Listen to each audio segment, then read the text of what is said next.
मुंबई का वो कोना जहाँ दिन में भी सन्नाटा पसरा रहता था। लोग उस सड़क से गुजरने से कतराते थे। कहते थे वहाँ एक बूढ़ी औरत वड़ा पाव बेचती है। उस दुकान का नाम था काया वड़ा पाव ईटिंग पॉइंट। वो रात के 12 बजे तक खुला रहता था। एक 100 साल पुरानी चुड़ैल जिसका असली नाम काया था, उसे गांव वालों ने इंसानों का मांस खाने के जुर्म में जिंदा जला दिया था। उसकी आत्मा उस तवे में कैद हो गई। रात के 12 बजे सुनसान गली में जब कोई भूला भटका इंसान गुजरता है तो उस तवे से खून की बूंदें टपकने लगती हैं।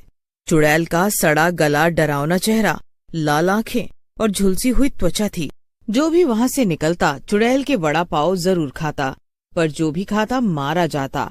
राकेश और अभी, 2 दोस्त जिन्हें डर जैसी चीज में यकीन नहीं था, एक रात शर्त लगाकर वहां पहुंच गए।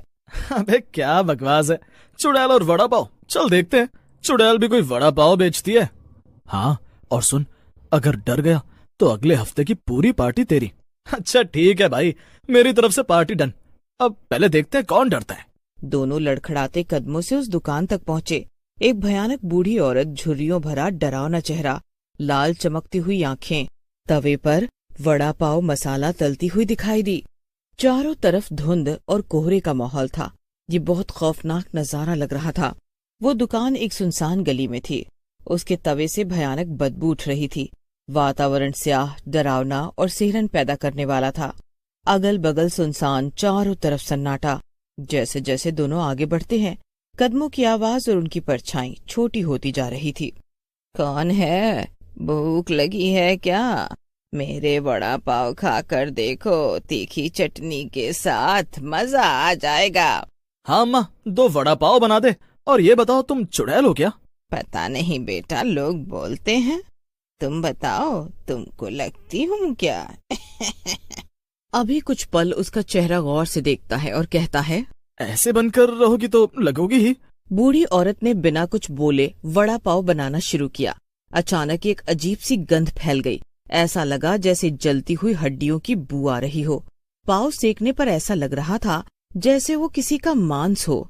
अरे ये कैसी बदबू है? खुशबू है बेटा, मजा आएगा खाओगे तो। तुमने वेज पाव खाए होंगे, ये नॉन वेज वड़ा पाव है, इसलिए तुम्हें असहज महका रही है। हाँ यार, ऐसा लग रहा है जैसे मांस जल रहा है। शायद ये अम्मा सही कह रही है, मांस का वड़ा पाव अलग महक फैलाता है। चल राकेश, खा लेते हैं, शर्त जो पूरी करनी है। वड़ा पाव आया, बाहर से कुरकुरा और भीतर कुछ अजीब, जैसे खून से सना हो। तीखी लाल चटनी। अबे ये वड़ा अंदर से लाल क्यों है? और चटनी भी अजीब सी बू आ रही है इसमें। ताजा है, खा ले बेटा। अब खाऊंगी और नए वड़ा पाव बनाऊंगी। हाँ। दोनों ने डरते डरते वड़ा पाव खा लिया। अगले ही पल राकेश का पेट दर्द करने लगा और उसने उल्टी कर दी। अबे कुछ गड़बड़ है, अजीब सा लग रहा है और पेट दुख रहा है। चल जल्दी हॉस्पिटल चलते हैं। पर वहां से बाहर निकलते ही रास्ता बदल चुका था। दोनों जिस गली से आए थे वहां अब घना कोहरा और सुनसान सन्नाटा पसरा हुआ था। सारी लाइट बंद हो गई थी। अभी कुछ सोच नहीं पा रहा था। अबे ये क्या, हम तो इस गली से ही आए थे ना। अचानक कहीं से खून की बूंदें टपकने लगीं और पीछे से वही बूढ़ी औरत आती दिखी। ताजा खून, ताजा मांस और भूख। मेरी भूख कभी नहीं मिटती बेटा, अब मैं इसे खाऊंगी। अचानक उसकी शक्ल बदलने लगी। उसके दांत बड़े बड़े, आंखें चमकने लगी और नाखून खंजर जैसे। धीरे धीरे अब वो एक बूढ़ी चुड़ैल में बदल गई थी। अबे ये क्या है? चुड़ैल, भाग! दोनों भागने लगे, पर गली वहीं की वहीं। जितना आगे जा रहे थे इतना ही चुड़ैल के पास आ रहे थे। ये मेरी भूल भुलैया है, इससे कैसे बचोगे? चुड़ैल, ये हमें मार डालेगी। तभी बूढ़ी चुड़ैल ने राकेश की गर्दन पकड़ ली। एक तो गया बेटा, अब मैं किसी को नहीं छोड़ूंगी। और देखते ही देखते राकेश का जिस्म लटकता मांस बन गया। उसकी चमड़ी उतारकर वड़ा पाव के मिश्रण में डाल दी गई। उसके खून से चटनी बना दी गई। नहीं भगवान, ये क्या से क्या हो? अभी ये दृश्य देखकर चौंक गया। उसकी आंखों के सामने उसका दोस्त मारा गया बुरी तरीके से। अभी अंदर ही अंदर गुस्सा था और रो रहा था, पर वो कुछ नहीं कर सकता था। चुड़ैल ने अभी को भी बंदी बना लिया, पर अगली सुबह अभी किसी तरह भाग निकला। वो थाने पहुंचा। साहब, वहाँ बड़ा पाव बेचने वाली चुड़ैल है। उसने मेरे दोस्त को बुरी तरह मार डाला और खा लिया। बनशे में के किधर है दुकान? साहब, अंधेरी ईस्ट खोपचा गली के अंधेरी छोर पर। पाटिल, अभी और 2 सिपाही वहां पहुंचे, पर वहां कुछ नहीं था। साहब, यहाँ तो मैदान है, कोई दुकान नहीं। नहीं साहब, रात को यही थी, यही राकेश को खा गई थी वो चुड़ैल। क्या चुड़ैल? साहब, ये पागल हो गया है, चुड़ैल की रपट लिखवा रहा है। तभी अचानक जमीन से खून उभरने लगा। भाई ओके, जमीन लाल क्यों हो रही है? और फिर वहां की मिट्टी धसकने लगी। अंदर एक गड्ढा खुला जिसमें सड़े हुए मांस और कटी उंगलियां पड़ी थीं। अलग जगह से मुंडी बाहर निकल रही थी। ये तो राकेश है, मेरा दोस्त। हे भगवान, ये तो इंसानी अंग है। कहानी में सच्चाई है। अब चौकसी बढ़ाओ और गड्ढा करो यहाँ। गड्ढा होते ही उसमें से बहुत से लोगों के अंग निकलने लगे। पूरे में बदबू फैलने लगी। सब चौंक गए और एक दूसरे को देखने लगे। साहब, ये तो कोई बहुत बड़ी साजिश लग रही है। यहाँ कुछ तो गड़बड़ है। मुझे तो लग रहा है कि ये सब चुड़ैल का किया धरा है। अरे पागल हो, भूत चुड़ैल कुछ नहीं होता। यो किसी की चाल है जो चुड़ैल बनकर लोगों को मार रही है। अभी चलो, शाम होने वाली है, बाकी कड़ा कर देखते हैं। अभी को कुछ समझ में नहीं आ रहा था। पाटिल के कहने पर सब लोग घर आ गए, पर अभी अपने घर आते ही मन में ये सोचता है, क्या सच में कोई जानबूझकर कर रहा है या कोई चुड़ैल है? ये सब सोचते सोचते वो सो जाता है। अभी को अजीब अजीब सपने आने लगे। तू कुछ नहीं कर सकता मेरा, तेरा दोस्त तो गया। बड़ा आया था मुझसे पंगा लेने, आगे से दिमाग में बिठा ले। खोया चुड़ैल किसी के चंगुल में नहीं रहती। चुड़ैल देख अभी की आंखें खुल गई। वो पूरा पसीना पसीना हो गया। फिर वो पानी पीकर दोबारा सो जाता है। थोड़ी देर बाद अभी के सपने में राकेश आता है। मुझे बचा ले अभी, मेरी लाश उस चुड़ैल के पास है, तुझे भी ले जाएगी, भाग। नहीं, मैं इसका अंत करूंगा। अगले दिन उसने तांत्रिक बाबा वसंतराव से संपर्क किया। ये कोई मामूली आत्मा नहीं, वड़ा पाव वाली चुड़ैल है काया। 100 साल पहले जिंदा जला दी गई थी। अब वो इंसानों को मारकर उनके अंगों से वड़ा पाव बनाती है। और ये कोई मामूली चुड़ैल नहीं है, मायावी राक्षसनी है। तो इसे कैसे रोका जाए बाबा? सिर्फ एक ही रास्ता है, उसके तवे को तोड़ दो, उसी में उसकी आत्मा बंधी है। लेकिन बेटा, तुझे अपनी जान दांव पर रखनी होगी। अभी ने तांत्रिक के बताए उपाय से एक नींबू और लोहे की कील ली और रात को फिर उसी जगह पहुंचा। अब वहां सचमुच एक दुकान दिख रही थी, उसी बूढ़ी चुड़ैल के साथ। आ गया बेटा, ताजा गोश्त। बहुत देर कर दी, आज तेरा खेल खत्म करूंगा। मेरा खेल खत्म? तुमने मेरा रूप देखा है? चुड़ैल गुस्से में अभी को देखने लगी। पूरा वातावरण खून और आग में तब्दील हो गया। चुड़ैल ने अपना शरीर बड़ा कर लिया।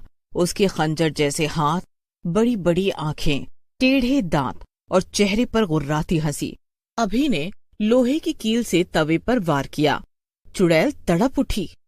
नहीं, तवा नहीं, मेरी आत्मा।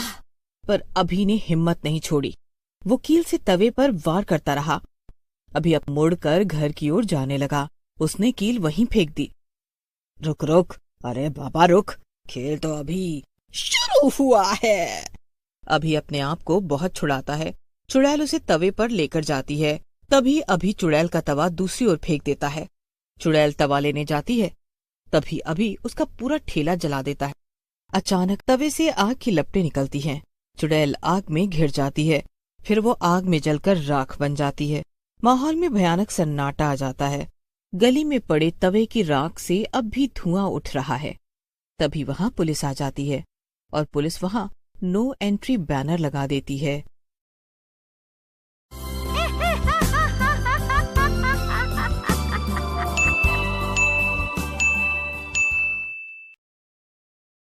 जगत और शीला एक छोटे से घर में रहते थे। जगत एक फैक्ट्री में काम करता था और शीला घर घर जाकर लोगों के बर्तन धोती थी। शीला और जगत की एक ही बेटी थी मीनाक्षी, जो बेहद सुंदर थी।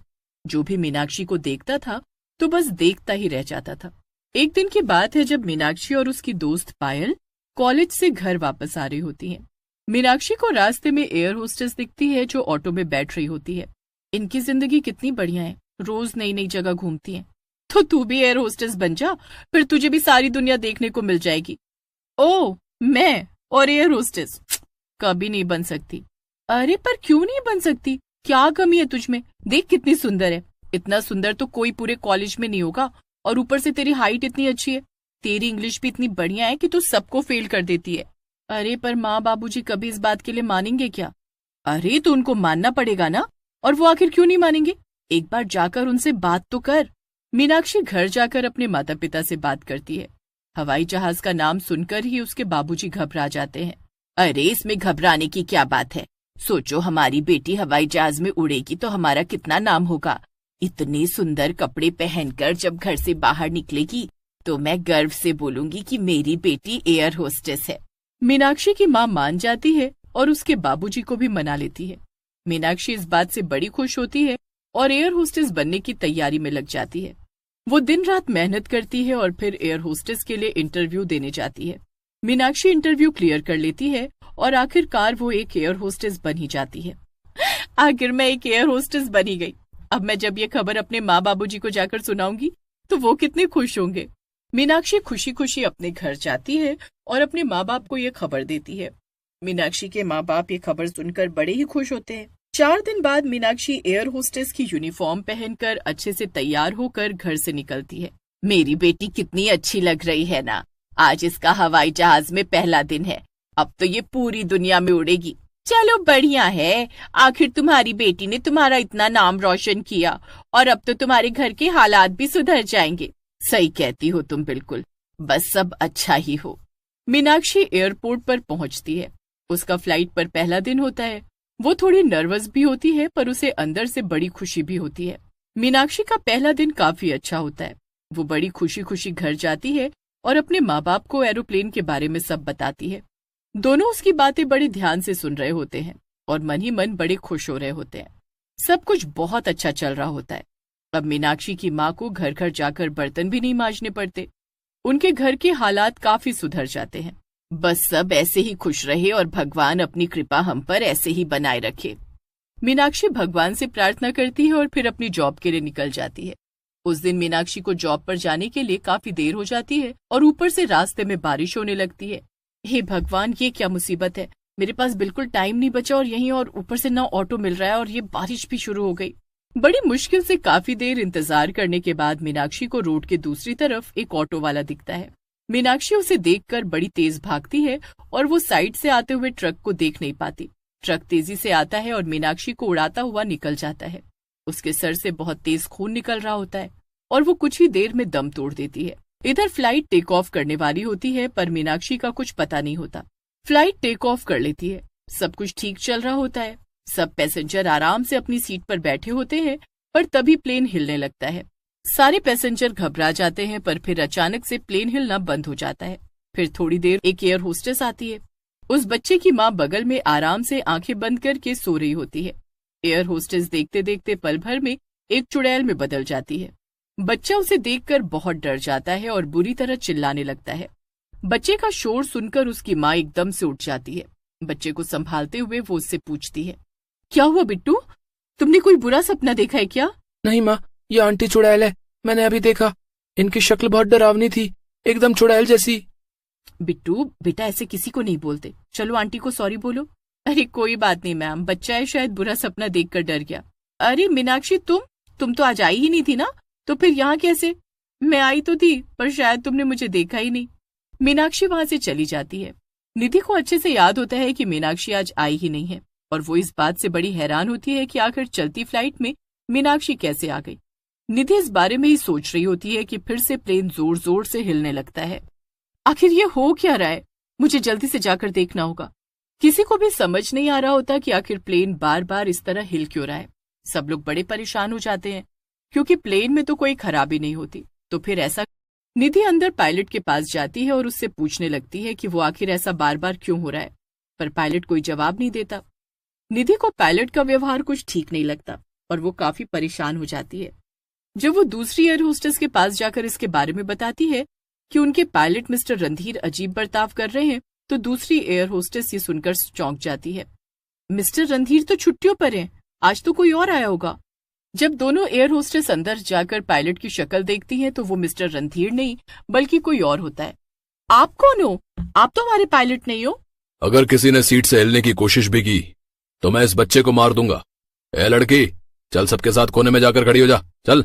सारी एयर होस्टेस एक तरफ डर कर खड़ी रहती हैं। इतने में वहां मीनाक्षी आती है। इस बच्चे को छोड़ दो, मैंने बोला इस बच्चे को छोड़ दो। वो आदमी बच्चे को साइड में कर मीनाक्षी की गर्दन पकड़ लेता है। मीनाक्षी गुस्से से अपनी आंखें लाल कर लेती है और फिर धीरे धीरे वो एक चुड़ैल में बदल जाती है। चुड़ैल को देख वो आदमी हक्का बक्का रह जाता है। चुड़ैल उस आदमी की गर्दन पकड़ लेती है। सभी पैसेंजर उस चुड़ैल को देखकर और ज्यादा घबरा जाते हैं। चुड़ैल, ये चुड़ैल कहाँ से आ गई? अब बता मैं तेरा क्या करूं? तुझे यही मार दूं या इस प्लेन से नीचे फेंक दूं? तू इतने सारे मासूम लोगों की जान लेना चाहता है और जब तेरी जान लेने की बारी आई तो बोल रहा है मुझे मत मारो। ऐसा कैसे हो सकता है? चुड़ैल आदमी को इतनी जोर से घूसा मारती है कि वो आदमी सीधा पायलट के पास जा गिरता है। मैं सिर्फ तुझे नहीं बल्कि इस पायलट को भी मार दूंगी। तुम दोनों अब मुझसे नहीं बच पाओगे। पायलट उस चुड़ैल को देखकर इतना घबरा जाता है कि उसके हाथ कांपने लगते हैं और वो गलती से कुछ गलत बटन दबा देता है। बटन के दबाते ही प्लेन जोर जोर से हिलने लगता है और प्लेन का बैलेंस बिगड़ जाता है। सारे पैसेंजर डर की वजह से चिल्लाने लगते हैं। सब एयर होस्टेस भी घबरा जाती हैं, पर वो पैसेंजर को शांत रहने के लिए बोलती हैं। आप सब प्लीज शांत हो जाइए।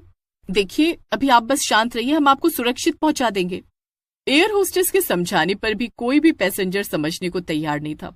इधर पायलट के केबिन में एक आदमी जमीन पर घायल पड़ा होता है और दूसरी तरफ पायलट से एक बहुत बड़ी गड़बड़ हो जाती है। जल्दी से इस प्लेन को किसी सुरक्षित जगह पर लैंड करो। नहीं, मैं किसी को कुछ नहीं होने दूंगी, मैं अभी कुछ करती हूँ। प्लेन अपना बैलेंस बिल्कुल खो चुका होता है और तेजी से एक पहाड़ की तरफ बढ़ रहा होता है। चुड़ैल के पास अब सबको बचाने का एक ही तरीका होता है। वो प्लेन से बाहर जाती है और प्लेन को अपने हाथों से उठा लेती है। मुझे अपनी सारी शक्तियों का इस्तेमाल करना होगा, मैं इन मासूम लोगों को मरने नहीं दे सकती।